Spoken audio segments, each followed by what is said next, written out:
À Louis Bouilhet, Constantinople, 14 novembre 1850.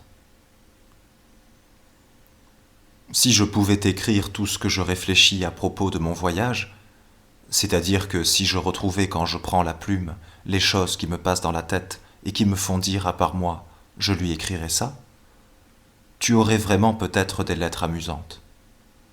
Mais va te faire foutre. Cela s'en va aussitôt que j'ouvre mon carton. N'importe, au hasard de la fourchette, comme ça viendra.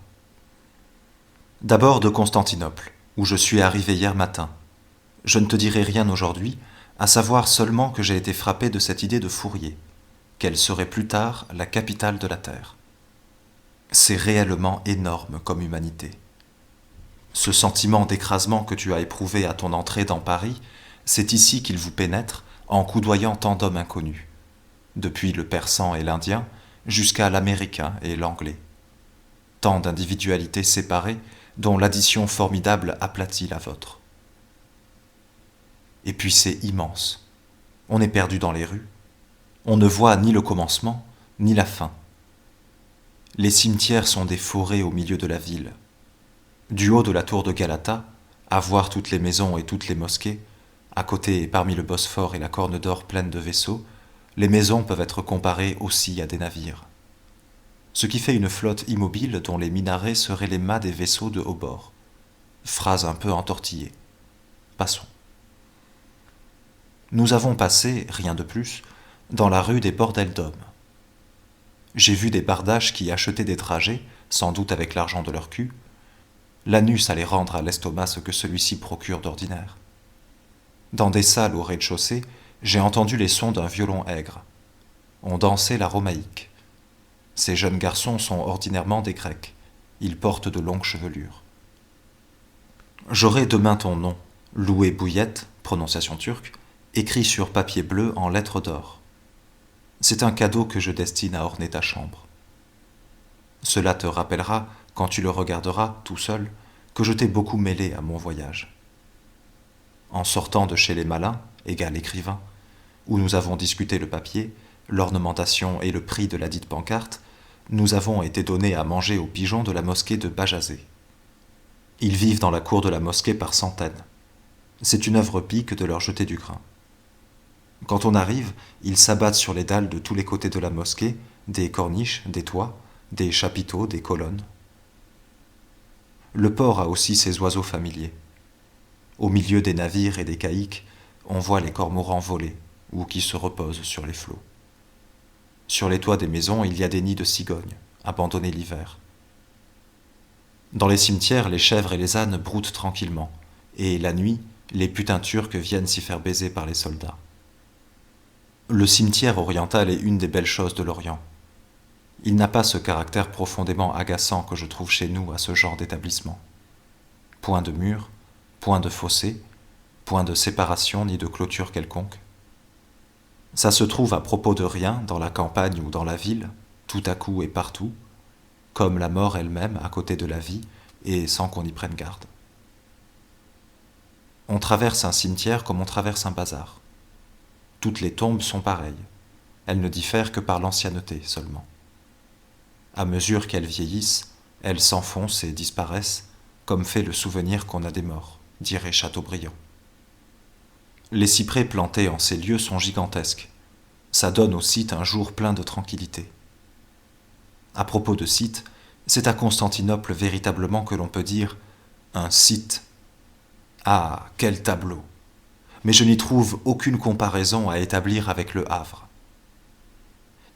Il faut que tu saches, mon cher monsieur, que j'ai gobé à Beyrouth, je m'en suis aperçu à Rhodes, patrie du dragon, 7 chancres, lesquels ont fini par se réunir en 2, puis 1.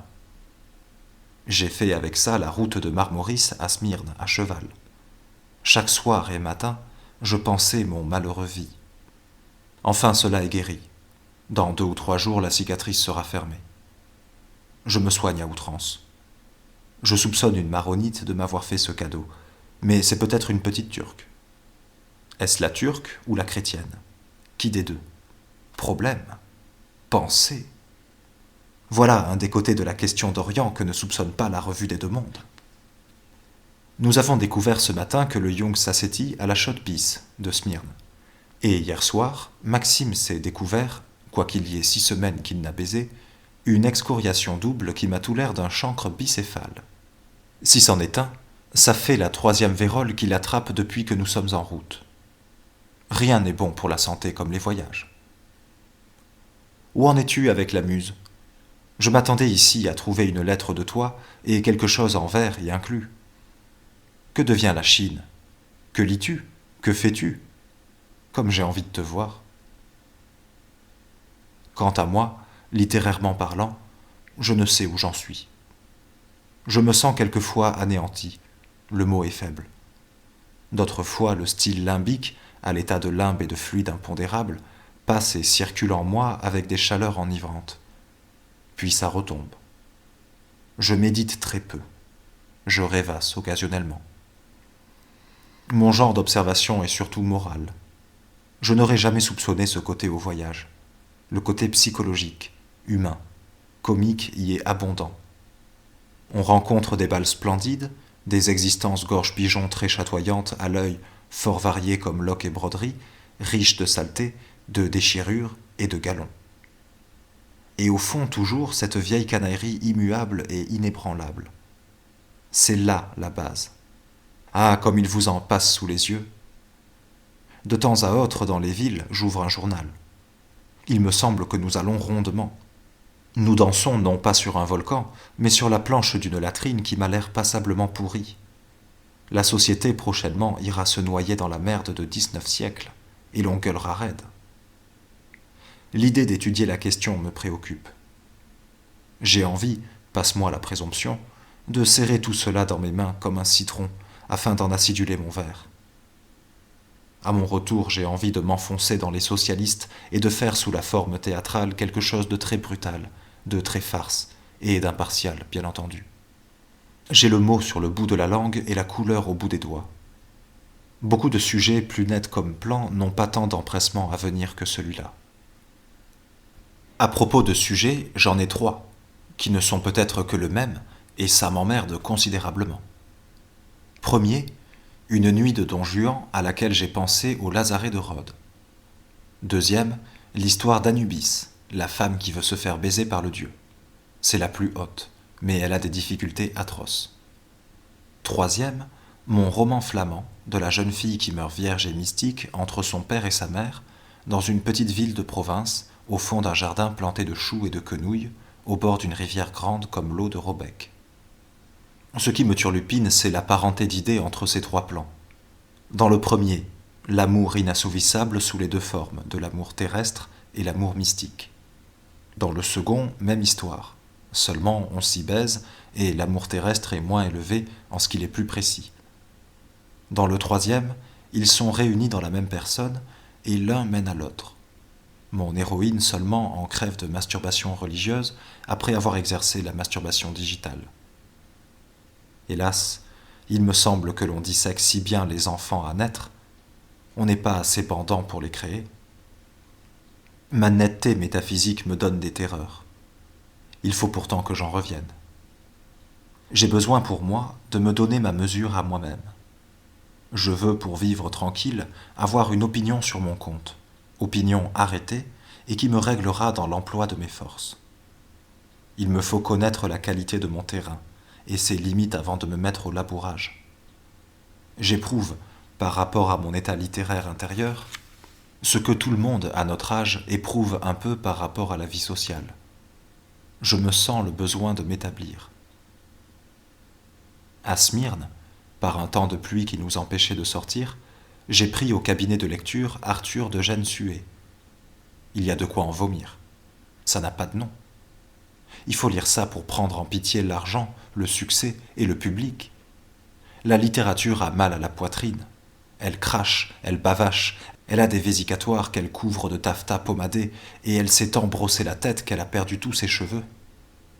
Il faudrait des Christ de l'art pour guérir ce lépreux.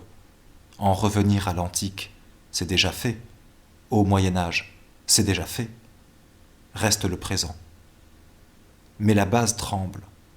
Où donc appuyer les fondements ? La vitalité, et partant la durée est à ce prix pourtant. Tout cela m'inquiète tellement que j'en suis venu à ne plus aimer qu'on m'en parle. J'en suis irrité parfois, comme un galérien libéré quand il entend causer système pénitentiaire. Avec Maxime surtout, qui n'y va pas de main morte et qui n'est pas un gaillard encourageant. Et j'ai rudement besoin d'être encouragé. D'un autre côté, ma vanité n'est pas encore résignée à n'avoir que des prix d'encouragement. Je m'en vais relire toute l'Iliade. Dans une quinzaine, nous ferons un petit voyage en Troade. Au mois de janvier, nous serons en Grèce. Je bisque d'être si ignorant. Ah, si je savais le grec au moins, et j'y ai perdu tant de temps. La sérénité m'abandonne. Celui qui, voyageant, conserve de soi la même estime qu'il avait dans son cabinet en se regardant tous les jours dans sa glace, est un bien grand homme, ou un bien robuste imbécile. Je ne sais pourquoi, mais je deviens très humble. En passant devant Abydos, j'ai beaucoup pensé à Byron. C'est là son Orient, l'Orient turc, l'Orient du sabre recourbé, du costume albanais et de la fenêtre grillée donnant sur des flots bleus. J'aime mieux l'Orient cuit du bédouin et du désert, les profondeurs vermeilles de l'Afrique, le crocodile, le chameau, la girafe. Je regrette de ne pas aller en Perse. L'argent, l'argent. Je rêve des voyages d'Asie, aller en Chine par terre, des impossibilités.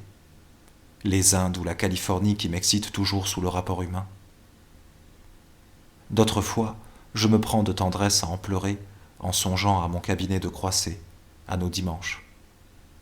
Ah, comme je regretterais mon voyage, et comme je le referais, et comme je me redirais l'éternel monologue, « Imbécile, tu n'as pas assez joui ». Il faudra reprendre Agénor. C'est décidément très beau.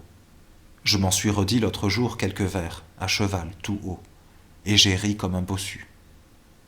Ce sera un bon travail comme divertissement à mon retour, et pour me désennuyer de revoir ma patrie. Je pense aussi au dictionnaire. La médecine pourra fournir de bons articles, l'histoire naturelle, etc. En voici de zoologie que je trouve fort. Langouste. Qu'est-ce que la langouste ? La langouste est la femelle du homard. Pourquoi la mort de Balzac m'a-t-elle vivement affecté ? Quand meurt un homme que l'on admire, on est toujours triste. On espérait le connaître plus tard et s'en faire aimer. Oui, c'était un homme fort et qui avait crânement compris son temps. Lui qui avait si bien étudié les femmes, il est mort dès qu'il a été marié, et quand la société qu'il savait a commencé son dénouement. Avec Louis-Philippe s'en est allé quelque chose qui ne reviendra pas. Il faut maintenant d'autres musettes. Pourquoi ai-je une envie mélancolique de retourner en Égypte et de remonter le Nil, et de revoir Kouchoukanem ? C'est égal. J'ai passé là une soirée comme on en passe peu dans la vie. Du reste, je l'ai bien senti. Que dis-tu de notre drogman Afari qui, dans un voyage en Perse, a foutu une fille à une femme ? Le fils est né, et on l'a baptisé sous le nom de Napoléon. Il me semble que je ne te dis rien de bien intéressant. Je vais me coucher, et demain je te parlerai un peu de mon voyage. Ça sera plus amusant pour toi que mon éternel moi, dont je suis bougrement là. Bonne nuit, vieux. Je vais faire mes frictions. 15 au matin. Nous avons vu hier les derviches tourneurs. C'est crâne. La gueule vous en pète. Au reste, tout ce que j'avais vu en Égypte m'avait préparé à ces gentillesses. Toute la société peu à peu a filé. Nous avions à côté de moi un commis voyageur qui a pris les tambourins pour des fromages de Hollande. À Mougla, dans les environs du golfe de Kos, Maxime s'est fait polluer par un enfant femelle qui ignorait presque ce que c'était. C'était une petite fille de 12 à 13 ans environ. Il s'est branlé avec les mains de l'enfant posées sur son vie. La poste me presse. Adieu, pauvre cher vieux. Réponds-moi immédiatement à Constantinople, ensuite à Athènes. Je t'embrasse, ton vieux.